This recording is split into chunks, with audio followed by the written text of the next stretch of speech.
네, 지난 주말 주최 측 추산 100만 명, 그러니까 6월 항쟁 이후 가장 많은 인원이 촛불 집회에 참석했습니다. 광화문을 가득 수놓은 촛불 민심을 박 대통령도 봤을 것입니다. 과연 어떤 생각을 갖고 앞으로 어떤 입장을 내놓을까요? 이런 가운데 모레쯤 현직 대통령으로는 처음으로 사상 처음 검찰 조사를 받을 것으로 보입니다. 소성교 YTN 개건 해설위원 최진영 변호사와 함께 관련 이슈 살펴보도록 하겠습니다. 안녕하십니까? 네, 안녕하십니까? 먼저 이 속보로 앞서 전해드렸는데 오늘 새벽에 추미애 더불어민주당 대표가 박근혜 대통령을 만나자 1대1 단 둘이 이런 제안을 했어요. 어떻게 보십니까? 지금 국가가 혼란스러운 상황에서 야당, 제1야당 대표가 단독으로 영수회담하겠다. 상당히 돌출적이라고 보여집니다. 지금은 굉장히 준비된 이 국정 혼란을 수습해야 할 거대 야당이 혼자서 나서서 민심을 전달하고 대통령의 거취를 결단하겠다. 이런 건 굉장히 성급하고 조급한 제안이라고 보여지고 있습니다. 일단은 야당이 더불어민주당뿐만 아니라 국민의당도 있고 또 원내교섭단체인 새누리당도 있기 때문에 이 국회 3당이 합의해서 대통령이 제안한 것에 대해서 거부할 거냐 수용할 거냐 이 입장을 밝히고 또 그 합의된 내용을 대통령에게 제시해야지 이 혼란한 국정을 풀어갈 수 있는데 추미애 더불어민주당 대표가 돌출적으로 혼자서 단독 영수회담을 하겠다. 청와대에서 아마 받아들이기 상당히 어려울 것 같습니다. 국민의당 박지원 비대위원장도 몰랐다고 그러더라고요. 그렇습니다. 조금 전에 보도를 봤더니만 국민의당 같은 경우에는 이해할 수 없다. 박지원 지금 비대위원장 같은 경우에는 아무런 통보조차 없었다. 이렇게 해서 야3당이 보조를 맞추지 아니하고 했는 것에서 어떤 결과가 있을 것인지 의심이 된다. 이런 반응이 왔는데요. 현실적으로 지금 추미애 대표가 이와 같은 소통 어떻게 보면 이런 카드를 던진 것은 지난 주말에 있었던 민심에 대한 어떤 확신을 가지고 가는 것 같은데 결국 어제 보도를 봤을 때는 추미애 대표가 뭐라고 했냐면은 대통령이 마지막 하실 일은 평화롭고 순리적으로 결자 해지를 하는 것, 마지막으로 하실 일이라고 했다는 것은 실질적으로 하야를 주장하겠다라는 말씀인 것이고 그와 같은 얘기를 대통령과 연수회담에서 어떻게 보면은 1대1로 해서 그것을 관철시키겠다는 그런 의지로 보이는데만 좀 전에 위원님이 말씀하신 것대로 지금으로서는 어떤 여야 할 것 없이 이 문제를 해결하기 위해서 같이 의견을 모아야 되는 그런 시점인데 어떻게 보면 국민들과의 소통을 강화한다고 했지만 오히려 독선을 강화한다라고 보여줄 수 있기 때문에 오히려 야권 공조라든가 아니면 앞으로 전국을 풀어나가는데 오히려 걸림돌이 될 수도 있기 때문에 이런 점에 있어가지고는 조금 우려되고 현실적으로 지금 이번 주에 아시다시피 대통령에 대한 검찰의 조사라든가 아니면 아시다시피 목요일 날 지금 수능도 있고 이번 주가 굉장히 빡빡하기 때문에 이것이 실현될지 여부에 대해서도 상당히 의문이 아닐까 싶습니다. 100만이 청와대 800m 앞에까지 가서 하야를 외쳤는데 그것과 야당 대표가 직접 만나서 하는 얘기와 무슨 차이가 있을지 모르겠습니다. 지금 이 상황에서는. 자, 새누리당 상황을 잠깐 짚어보도록 하죠. 지금 새누리당 두 곳에서 회의가 열리고 있습니다. 하나는 최고위원 회의가 열리고 있습니다. 이정현 대표 주재로 최고위원 회의가 열리고 있고요. 그리고 비주류인 나경원 의원실에서 또 다른 회의가 열리고 있습니다. 최고위원 회의가 지금 열리고 있는데요. 최고위원 회의에서는 바로 이정현 대표가 어제 내년 1월 조기 전당대회를 위한 구체적인 계획을 내놓을지 이런 얘기를 하고 있습니다. 그런데 일단 당내에서조차도 지금 사퇴하라고 했는데 내년 1월 전당대회가 이게 웬 말이냐 이런 얘기도 나오고 있어요. 굉장히 무책임한 대책 제안이라고 보여집니다. 왜냐하면 지금 새누리당은 한 지붕 두 가족이 돼 있는 상황입니다. 이정현 대표를 중심으로 한 친박계 지도부는 선 사퇴 수습 후에 사퇴하겠다. 즉 한마디로 말하면 박근혜 대통령이 거국 중립 내각을 구성하고 탈당할 시점에 본인들이 지도부에서 사퇴하겠다. 그렇게 하고 전당대회를 치르자 이 이야기고요. 또 다수를 차지하고 있는 비박 그룹들 어제 비상시국 회의를 했는데 거기서는 현 지도부도 이 사태에 책임이 있기 때문에 빨리 현 지도부가 사퇴를 하고 그다음에 새로운 비상대책위원회를 구성해서 이 사태를 수습할 수 있도록 하자. 그리고 그 과정 속에서 박근혜 대통령도 국정 운영에 상당한 책임이 있기 때문에 새누리당을 탈당하고 그다음에 새누리당은 리모델링이 아니라 새로 지어야 된다, 재건축해야 된다 이런 주장이 맞서고 있기 때문에 이 팽팽한 이 갈등 대립 국면이 계속 이어질 것으로 보여집니다. 지금 여러분께서 보시는 화면은 이 시각 현재 국회 새누리당 대표실에서 열리고 있는 이정현 대표 주재의 최고위원 회의를 보고 계십니다. 이정현 대표는 입을 굳게 다문 채 다른 최고위원의 발언을 현재는 듣고 있는데요. 어떤 입장을 내놓을지 잠시 뒤에 발언을 하면 이정현 대표의 목소리를 직접 들어보도록 하겠습니다. 비박계 또는 비주류, 요즘은 비주류라고들 많이 하니까요. 비주류 의원들도 같은 시각 지금 모여 있습니다. 비주류 의원들은 이미 어제 김무성 대표가 대통령 탄핵이란 말을 꺼냈어요. 그러면 이제는 비주류는 탄핵 절차를 밟아가겠다 이런 논의를 하는 거 아니겠습니까? 결론적으로 그 접근 방식이 굉장히 다른데요. 그 이정현 대표 같은 경우에는 어떻게든 이 새누리당을 끌고 가겠다는 입장인 것이고, 비주류 같은 경우에는 당을 완전히 해체를 하고 보수 당으로 새로 어떤 재창당을 해야 된다는 그런 입장이고, 그와 함께 박근혜 대통령에 대한 명시적인 탄핵을 주장을 하고 있기 때문에 과연 이 정도의 목소리를 가지고 계속 이 새누리당이 유지될 수 있을지에 대해서 상당히 의문인데, 국민들의 눈높이에 봤을 때는 물론 당원들로서는 어떻게든 이것이 당 내에서 해결되기를 바란다고 하지만, 정당이란 것은 국민의 어떤 지지 없이는 유지되기 현실적으로 힘들고, 실제로 민주당에 비해서 거의 지지율이 절반에 미치지 못한다고 하면은 앞으로는 친박보다는 비박계의 목소리가 훨씬 더 커질 가능성이, 실질적으로 비박은 처음엔 50명 정도밖에 안 된다고 했다가 원외 위원장을 비롯해서 어제 모였다는 그 시국 회의 같은 경우에는 거의 90명 이상의 어떤 리더들이 모였다는 점에서 앞으로는 지금 현재의 지도부에 대한 실질적인 탄핵을 통한 새로운 재창당 형식으로 나갈 가능성이 현실적으로 조금 더 높은 상황이 아닌가 생각을 합니다. 어제 김무성 대표의 발언을 좀 들어보도록 할까요? 어제 비상시국회의에서 김무성 대표가 했던 발언인데요. 새누리당 물론 비주류이긴 합니다만 전직 대표의 발언입니다. 먼저 김무성 대표를 비롯한 비박계 의원들의 얘기를 들어보도록 하겠습니다. 우리는 군주 시대를 살아왔습니다. 박근혜 여왕 밑에 충실한 새누리당의 신하만 있었을 뿐입니다. 진정한 보수의 가치를 뿌리채 뽑아버린 박근혜 대통령에게 사사로운 동정을 보낼 이유가 하나도 없다고 저는 생각하고 있습니다. 잠시만요. 지금 이정현 대표의 발언이 시작됐다고 합니다. 이정현 대표 얘기부터 먼저 듣도록 하죠. 그동안에 많은 사람들과의 의견 수렴을 통해서 모아진 당 쇄신과 단합 방안에 대해서 최고위원님들 그리고 주요 당직자님들과의 의논을 거쳐서 이제 당이 단합되고 그리고 우리가 지키고자 하는 가치를 빈틈없이 지켜내고 그리고 또 우리의 여러 가지 정치적인 일정을 원만하게 잘 수행하기 위해서 저는 당에 뭔가 일대 혁신과 쇄신이 필요하다고 판단을 하고 그 일을 추진하기 위해서는 그야말로 새 부대에 담아서 추진하는 것이 맞다는 판단에 따라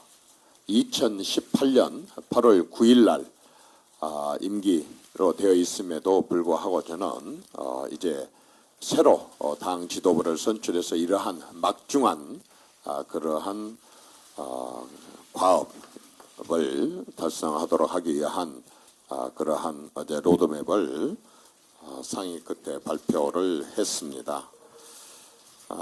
조기 전당대회를 통해서 새로운 당 지도부가 선출되게 되면 그야말로 책임감과 그리고 합법적인 그러한 권한을 가지고 당을 근본부터 고쳐가는 그런 대혁신을 단행하고 국민으로부터 다시 사랑과 신뢰를 받을 수 있을 것이라고 저는 확신을 하고, 그러한 새 지도부가 출범하기 전까지 최고위원님들과 당직자들과 함께 소임을 다하고자 합니다. 잘 알다시피 지금은 국가, 나라의 큰 위기 상황입니다. 당 또한 크게 위기 상황입니다. 이럴 때일수록 애국심으로 그리고 애당심으로 동요하지 말고 국민과 그리고 우리 당 구성원들은 각자의 위치에서 정말 국민들에게 겸허한 자세로 사죄하는 그러한 자세로 네, 이정현 대표의 발언 들어보셨습니다. 지금 들어보신 것처럼 내년 1월 전당대회까지 로드맵을 짜냈고 이때까지는 사퇴할 의사가 없다라는 점을 다시 한번 강조를 했습니다.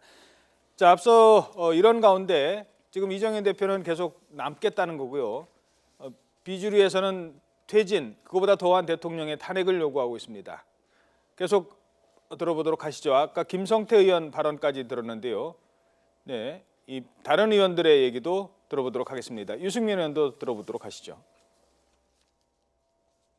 결단을 다시 한번 촉구를 합니다. 우리 당 지도부도 이렇게 버티는 게 대통령을 포함해서 누구에게도 도움이 안 된다고.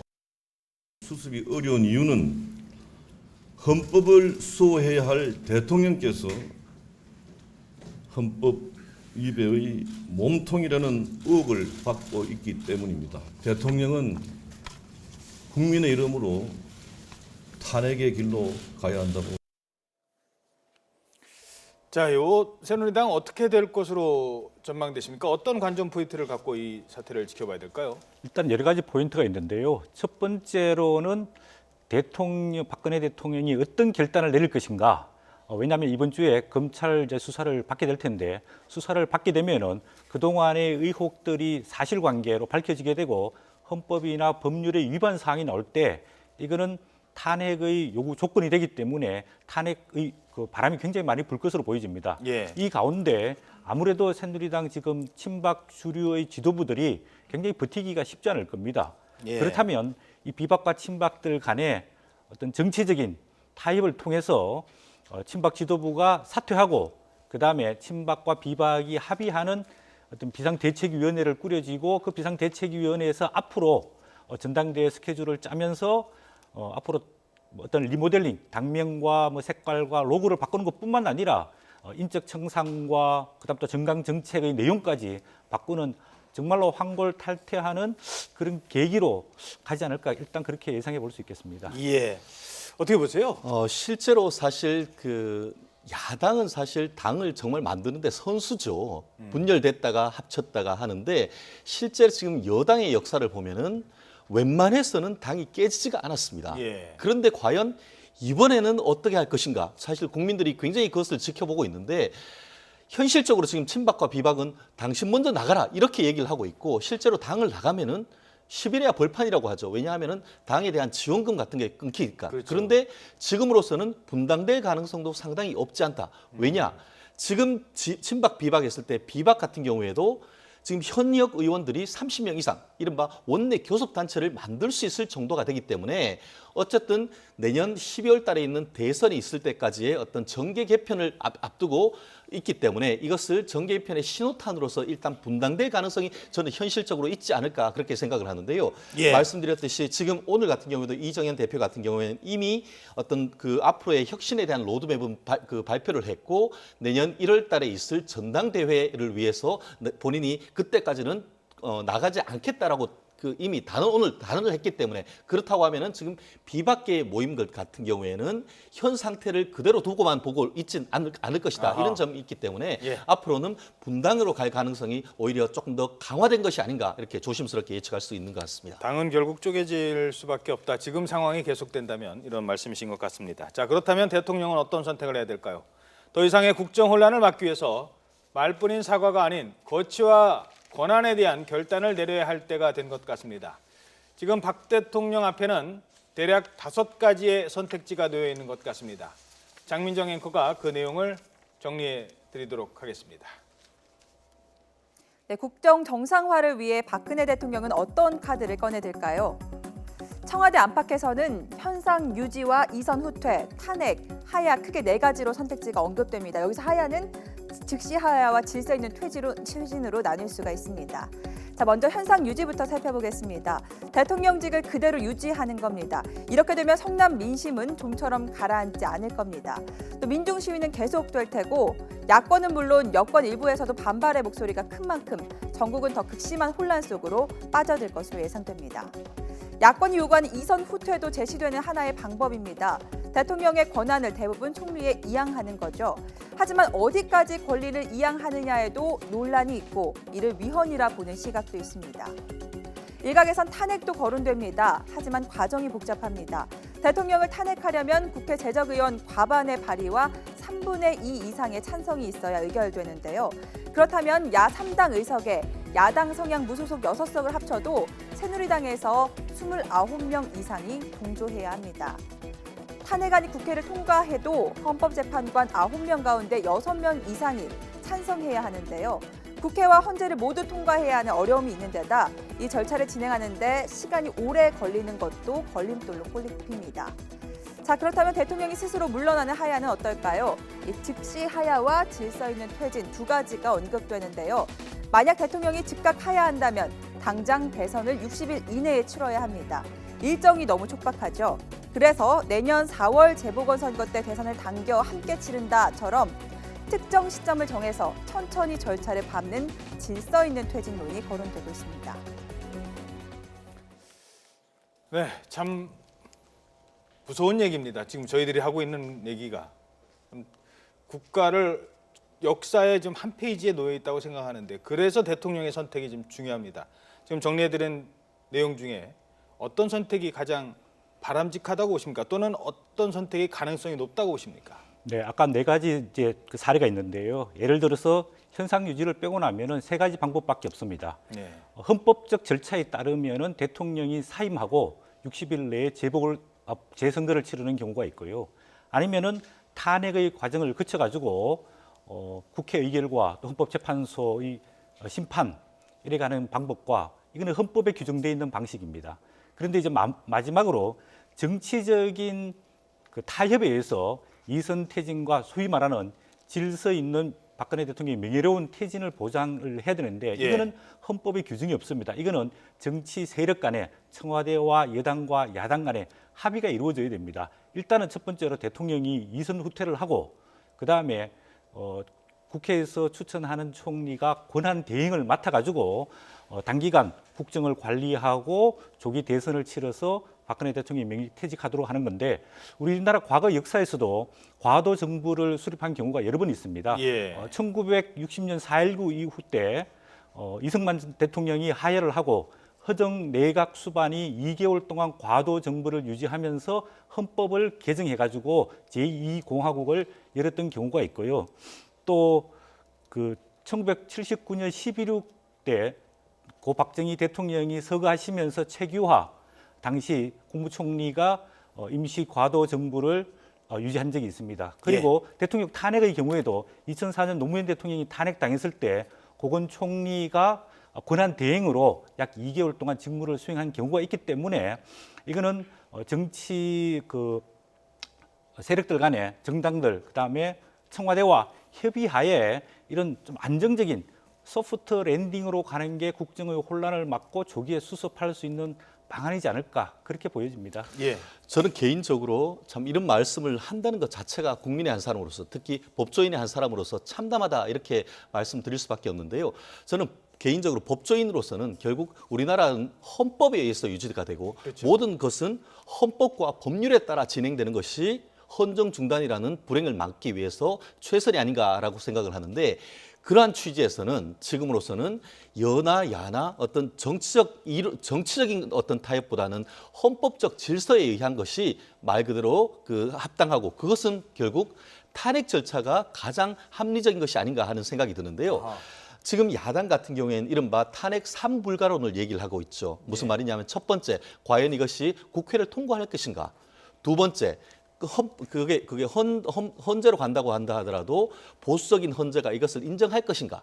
또 하나, 여당을 위한 시간 벌기용이 아닌가 하는 얘기를 했는데 결론적으로 말씀드린다고 하면은 국회 의결 지금 여당 같은 경우에도 김무성 전 대표조차도 탄핵을 얘기한다는 점에서 아까 그 탄핵 의석수 좀 잠깐 다시 한번 그렇습니다. 화면 보여주시겠습니까? 지금 헌법 같은 경우에는 헌법 84조에 보면은 전체 발의를 하는 데는 과반수만 하기 때문에 야당 자체만으로 발의를 할 수가 있고 그것이 탄핵 소추 의결은 3분의 2, 그러니까 200명의 국회의원이 찬성하면 되는데 예. 지금 현재 야권 같은 경우에 179명 정도 있기 때문에 171명. 예, 171명이 있기 때문에 29명 내지 30명만 추가로 있으면은 현실적인 탄핵 소추가 가능합니다. 그렇다고 하면은 현재 정치 역학 구도상에서 여당 국회의원들도 지역구민들의 상당한 압박이 있다고 하면은 탄핵에 대해서 찬성할 가능성이 상당히 높습니다. 그렇기 때문에 이것이 여당 야당의 유불리를 떠나서 헌정 질서를 유지한다는 차원에서 본다고 하면은 그것이 합당하고 헌법재판소 같은 경우에도 지금 검찰에서 그 기소를 하기 위해서 조사를 하고 있고 공소장에 대통령의 범죄 사실이 적시된다고 한다고 하면은 그 서류를 그대로 가서 헌법재판소가 본다고 하면은 그 부분에 대해서도 헌재가 쉽게 기각한다고 보긴 어렵고 또 하나 지난번 시간이 많이 걸린다고 했는데 지난번 그 노무현 대통령에 대한 탄핵도 거의 2달 만에 결정을 했다는 점에서 헌재에서요? 예, 시간이 그렇게 생각보다는 걸리지 않을 수 있다는 점에서 헌정 유지라는 큰 틀에서 봤을 때는 제도적으로 해결하는 것이 저 개인적인 생각으로서는 합당한 것이 아닌가 생각합니다. 지금 뭐 잠시만요. 뭐 일간지나 이런 쪽에서도 가장 가능성 있는 시나리오는 탄핵을 요구를 하는데 근데 이런 경우가 있습니다. 대통령이 지금 탄핵이 되면 누가 남은 기간 대통령 역할을 하죠? 황교안 총리입니다. 과연 야당에서 받을 수 있는 카드일까라는 그런 의문도 좀 들거든요. 참 짧게 간단하게. 말씀드리면 그렇기 때문이라도 지금 여야가 합의를 해서 거국 중립 내각까지는 아니라 한다 하더라도 이 총리 자체는 지금 탄핵 절차에 들어가면은 총리를 대통령이 임명하는 것 자체도 위헌일 수가 있습니다. 그렇다고 하면은 탄핵 절차로 들어가기 전에 지금 서로 유불리를 탓할 것이 아니고 거국 중립 내각을 이끌어 나갈 총리를 지명을 하고 대통령이 그것을 임명을 한 다음에 탄핵 절차를 진행을 한다고 하면은 그와 같은 문제도 해소될 수 있다. 저는 그렇게 생각을 합니다. 예. 네.